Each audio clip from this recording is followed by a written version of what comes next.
السلام عليكم. اليوم حبيت نشارك معاكم طبق تقليدي قسنطيني اصيل اللي هو المحور. طبق نعتمدوه في الاعراس المناسبات ويجي بنين يهبل. لهنا فين كوكو تحطي الطرف تاع اللحم مع فخذ تاع الدجاج، بصله حيتها مليح، ملح، فلفل ابيض، وهادو هما التوابل فقط. نخليهم يتقلاو مليح مع بعضهم. من جهه اخرى راح نحكم النعمه تاعي، ما تكونش رقيقه اللي نخدموا بها المسفوف، ما تكونش اللي فوقها شويه نخدموا بها النعمه. المحور نخدموا اللي في النص بيناتهم، نحطوا له شويه تاع الزيت، نحلوه مليح بين يد، ندخلوا له الزيت مليح بين يدينا ونزيدوا نبخوه بالماء.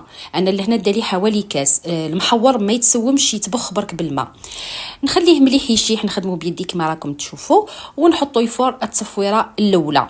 لهنا كانت البصله تقلات لي مليح، راح نمرقوا بالماء سخون، نخلي اللحم والدجاج يطيب. ومن جهه اخرى راح نخدم الحرش اللي هو اللحم مرحيه مع البصله، ملح، فلفل الكحل، وما فيه حتى اضافات، لا بيض لا معدنوس لا والو، الحرش هكا يدار.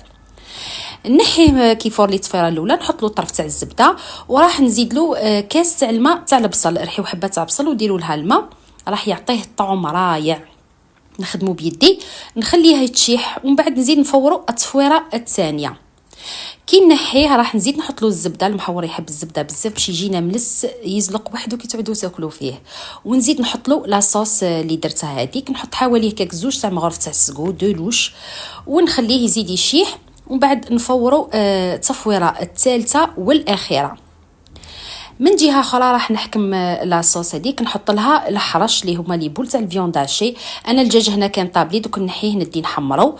وها لهنا كان المحور تاعي واجد. لهنا ملاحظه برك نقول لكم، في المحور كي نديروا الحمص ما نديروش الحرش، ولا درنا الحرش ما نديروش الحمص. صدقوني جاب بنين يهبل، يتصرط كيما نقولوا بوحدو مع كويس تاع البن. واش نقول لكم، الله الله، انا من محبين المحور، نموت عليه. كانت هذه وصفتي اليوم، سخفتكم في الجنه ان شاء الله. ما بقى لي غير نقول لكم نخليكم في وصفه جديده. باي باي.